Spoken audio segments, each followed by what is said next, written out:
البدع والأهواء، أهل البدع العقائدية وأهل البدع السياسية. نقول بيننا وبينكم السلف، بيننا وبينكم الكتب، كان فيقول البدع بيننا وبينكم. Bismillahirrahmanirrahim. Qala al-Imam An-Nawawi rahimahullahu taala, al-hadits tsani wa samanun ba'da samani mi'ah, dalam Riyadhus Shalihin 882. Wa an Abi Hurairah radhiyallahu anhu qala sami'tu Rasulullah sallallahu alaihi wasallam yaqul, saya mendengar Rasulullah sallallahu alaihi wasallam mengatakan, lam yabqa minan nubuwati illal mubasysyirat, tidak tersisa dari kenabian kecuali mubasysyirat, yaitu penggembira, sesuatu yang mendatangkan kegembiraan. Qalu wa mal mubasysyirat, maka para sahabat bertanya, apa itu mubasysyirat? Qal ar-ru'yas shalihah, mimpi yang baik. Rawahul Bukhari. Baik, terjadi perselisihan di kalangan ulama tentang makna kalimat ini, yaitu tidak tersisa dari kenabian kecuali mubasysyirat. Apakah apabila orang yang soleh itu mimpi berarti dia mendapatkan satu bagian kenabian?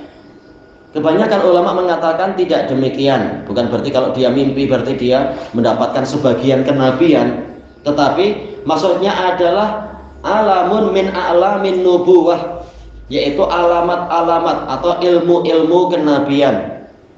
Bukan berarti dia diangkat menjadi, ya, ada unsur-unsur kenabian, tetapi adalah ilmu dari ilmu-ilmu kenabian. Karena kita tahu para nabi mendapatkan sebagian ilmu, yaitu wahyunya adalah lewat mimpi.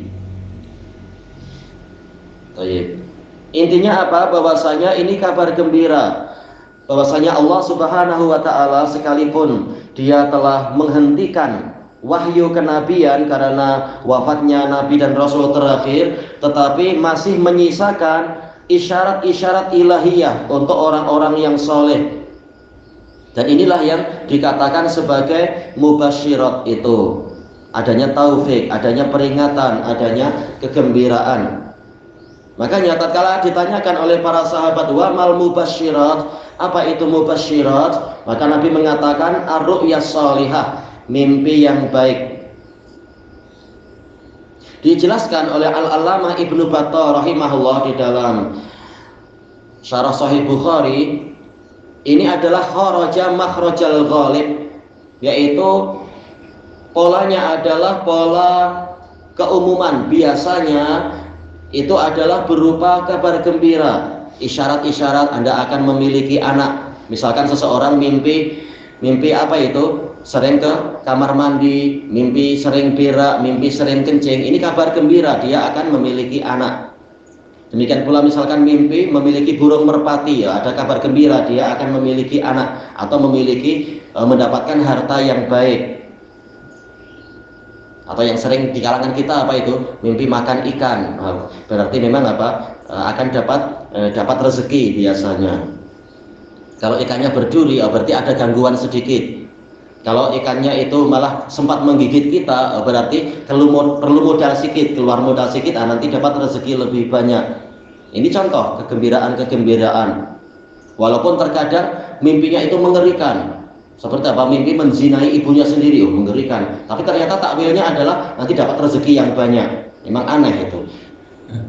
Tapi perlu ditanyakan kepada pakarnya yang seperti itu.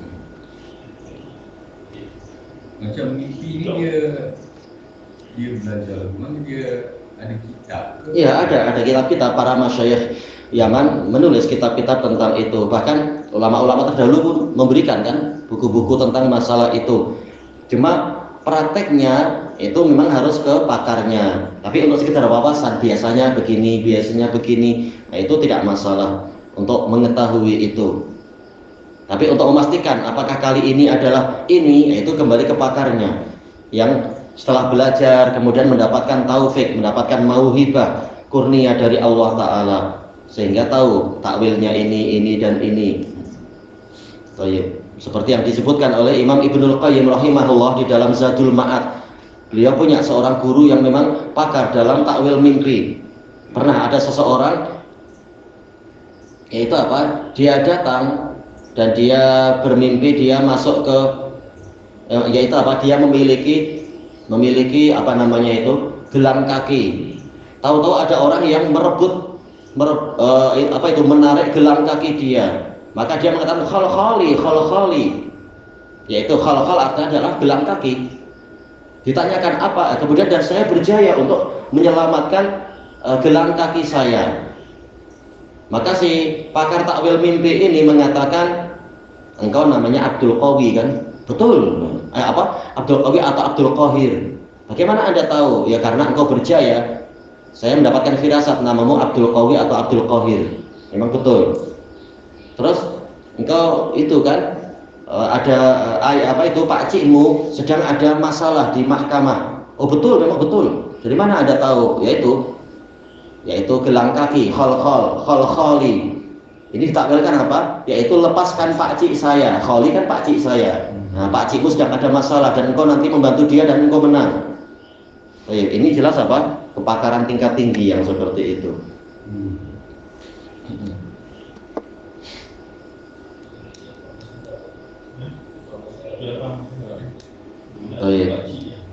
Pakcik umpan. Memang. Kadang-kadang ini mimpi, kalau kita mimpi bahasa Melayu ada itu macam mana nak rujuk? Kata para ulama ini kembalinya kepada afiliasi orang itu. Orang itu dia condongnya kemana? Kalau memang selama ini dia condongnya kepada Arab, kepada Islam, berarti takwilnya berarti kembali kepada takwil di dalam Islam. Baik. Adapun kalau dia jenisnya bukan jenis orang yang suka Arab, berarti tak mungkin diambil dari kamus-kamus Arab, tak mungkin nanti. Harus. Yang kita Ibnu Sirin itu dipakai. Boleh dipakai walaupun tidak sahih dari Ibnu Sirin, tapi mungkin sebagian ulama di zaman itu yang menulis mengambil dari guru beliau yaitu Imam Muhammad bin Sirin. Nah, orang menisbatkan ke Ibnu Sirin padahal katanya tidak sahih dari Ibnu Sirin, tapi isinya betul memang. Mungkin belajar dari Ibnu Sirin atau dari apa? Cucu murid dari Ibnu Sirin beliau itu. Isinya baik.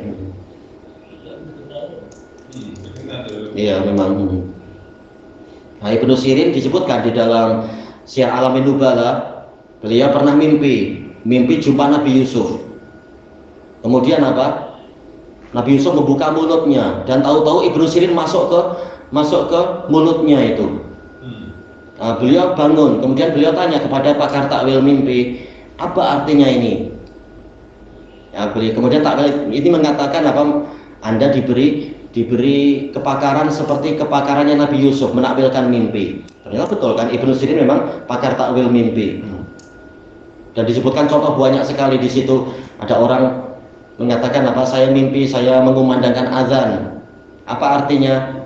Oh, engkau akan haji itu. Loh, dari mana Anda tahu? Ya karena karena apa? Allah Ta'ala mengatakan wa'adzin fin nasi bil hajj, yaitu panggillah orang-orang untuk berhaji. Engkau mimpi, engkau adzan, engkau akan berhaji. Lalu ada orang lain lagi datang mengatakan saya mimpi saya mengumandangkan adzan. Engkau pencuri, kembalikan barang curian. Ini lain hasilnya. Ditanya, gimana Anda tahu? Dikatakan karena Allah Ta'ala mengatakan fa'adzana mu'adzinun ayyatuhal iru innakum lasariqun. Dia dari qarinahnya ternyata lain. Yang ini adzan memang orangnya karakternya baik. Yang ini Ibnu Sirin punya firasat bukan orang baik. Ternyata maknanya jadi lain.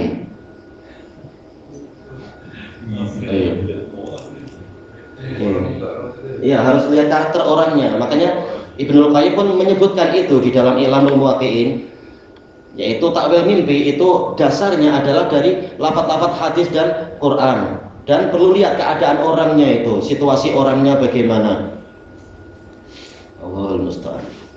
Makanya beliau pernah ditanya, ini saya mimpi saya melihat ada orang telanjang yang dia menabuh genderang di atas tempat sampah. Maka beliau mengatakan itu Al Hasanul Basri. Kenapa begitu? Telanjang yaitu apa? Dia zuhud, dia tidak memikirkan masalah dunia. Tempat sampah adalah dunia itu. Genderang itu dia memperingatkan umat manusia agar tidak terfitnah oleh dunia. Baik. Dan juga ada beberapa takwil mimpi yang lain tentang masalah itu. Banyak sekali dicontohkan di dalam syiar, di dalam biografi Imam Muhammad bin Sirin. Kita boleh mimpi untuk orang lain juga kan? Oh iya betul. Makanya tergantung siapa yang kita lihat. Seperti waktu ada fitnah-fitnah yang dulu itu mimpi ada ular-ular datang. Nah, ini berarti apa? Kita membantu untuk membunuh para musuh-musuh atau membantu membunuh para pendengki. Terkadang mimpi ada ular datang ke bumbung rumah, ini ada sihir yang dikirimkan. Atau mimpi melihat apa itu ada anjing, berarti ada orang yang hina tapi mudah untuk diselesaikan. Kalau dikasih duit, insya Allah dia akan taat pada kita.